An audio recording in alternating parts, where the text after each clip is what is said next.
Hello friends, Radhe Radhe. कैसे हैं आप सब। आज मैं आपको बताऊंगी जेठ अमावस्या के दिन ये आसान उपाय जो कि पितृदोष से मुक्ति दिलाएंगे, घर खुशियां आएंगी। सनातन धर्म में अमावस्या तिथि का विशेष महत्व है। यह दिन भगवान विष्णु की पूजा के साथ साथ पितरों का आशीर्वाद पाने के लिए खास माना जाता है। यूँ तो हर महीने में अमावस्या तिथि होती है, लेकिन जेठ मास की अमावस्या तिथि विशेष होती है। तो इस बार 6 जून को और जेठ अमावस्या है, यानी कि ये अगले हफ्ते, तो ज़रूर ध्यान रखिएगा।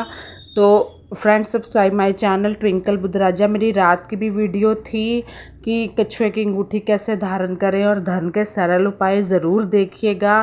और क्या होता है कि ये जो बड़े बड़े दिन होते हैं, अमावस्या एकादशी, इस दिन उपाय करने से ज़्यादा आपको फल मिलता है बाकी दिनों से। तो धार्मिक मान्यता के अनुसार इस दिन पितरों की पूजा और उनके निमित्त कुछ खास चीज़ों का दान करने से न सिर्फ पितर प्रसन्न होते हैं, बल्कि पितृदोष से भी छुटकारा मिल जाता है।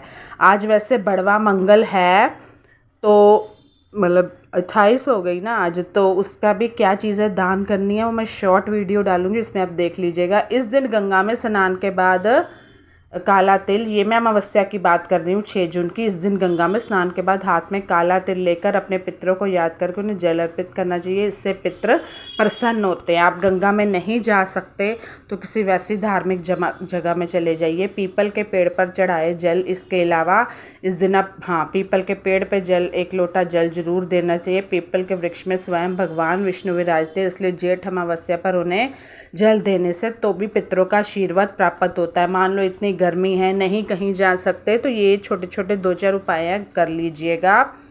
ज़रूरतमंद को कराए भोजन। इसके अलावा जेठ अमावस्या के दिन गरीब ज़रूरतमंद भूखे व्यक्ति को भोजन करा दीजिए या सब्जी वब्जी ला के दे दीजिए उसको, चाहे आपके घर में कोई काम करने आता है। इससे भी पितृदोष से मुक्ति मिलती है। और जब पितर प्रसन्न होते हैं ना, तो घर में सुख समृद्धि का वास होता रहता है, तो खुशियाँ आती रहती हैं, मांगलिक कार्य होते रहते हैं, कोई भी काम हमारे अधूरे नहीं रहते हैं। तो उनको प्रसन्न करना, भगवान को प्रसन्न करना, खुद अपने कर्म अच्छे करने, यही सब जिंदगी है।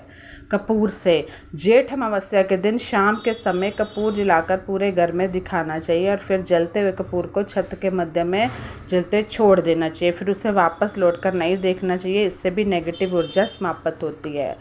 आज मैं बताऊंगी, मान लो आप परेशान हो, जब जीवन में चारों तरफ दिखे सिर्फ परेशानी, तब गीता की ये बातें याद रख लिया करें। हर व्यक्ति अपने जीवन में सफलता हासिल करना चाहता है, वह कठिन प्रयास भी करता है, लेकिन कई बार दिन रात की मेहनत के बावजूद मनचाहे परिणामों की प्राप्ति नहीं मिलती, जो निराशा का कारण बनती है। ऐसी परिस्थिति में व्यक्ति को धैर्यवान रहकर निर्णय लेना चाहिए। इस दौरान की गई गलती आपके भविष्य को प्रभावित करती है। कहा जाता है कि जब जीवन में चारों ओर से निराशा मिले और हिम्मत भी टूटने लगे, तो व्यक्ति को सकारात्मक रहना चाहिए और सकारात्मकता रहने के लिए रोजाना गीता का पाठ करें। गीता में भगवान कृष्ण के उपदेशों का वर्णन है। भगवान कृष्ण ने अर्जुन को गीता का पाठ तब पढ़ाया था जब उन्हें कदम महाभारत युद्ध के लिए डगमगाने लगे थे। भगवान कृष्ण के उपदेशों को सुनकर अर्जुन अपने लक्ष्य को पूरा करने की ओर अग्रसर हुए थे। श्री कृष्ण द्वारा कही गई कुछ बातें आज भी विपरीत परिस्थितियों में मनुष्य के काम आती हैं। कौन सी हैं? इसका पालन करने से बड़ी परेशानियों का हल निकल जाता है। तो जानते हैं इसके बारे में।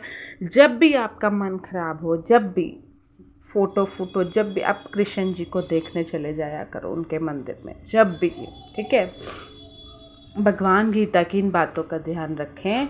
भगवत गीता की सारी परिस्थितियाँ कैसे भी हो, व्यक्ति को गुस्सा नहीं करना चाहिए। लालच और क्रोध नरक के दरवाजे होते हैं।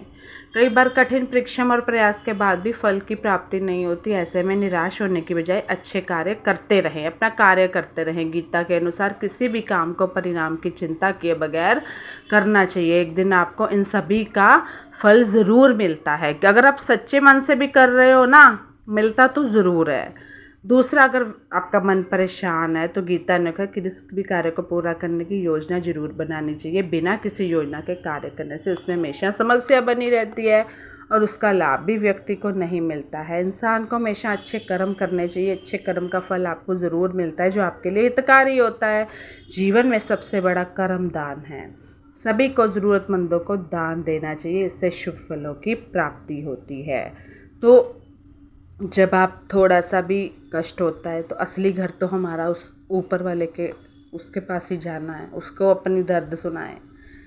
अक्सर सफलता ना मिलने पर हम हिम्मत टूटने लगती है। दोबारा से प्रयास करने के लिए व्यक्ति बहुत मेहनत करता है, परंतु फिर भी आत्मविश्वास की कमी हो जाती है। भगवत गीता के अनुसार जब चारों तरफ से परेशानियां आती हैं और व्यक्ति टूटने लगता है, तो ऐसे में भगवान हमेशा साथ होते हैं। इसलिए ईश्वर के प्रति भरोसा बनाए रखें। तो कैसी लगी मेरी वीडियो मुझे ज़रूर बताइएगा। Bye bye, take care.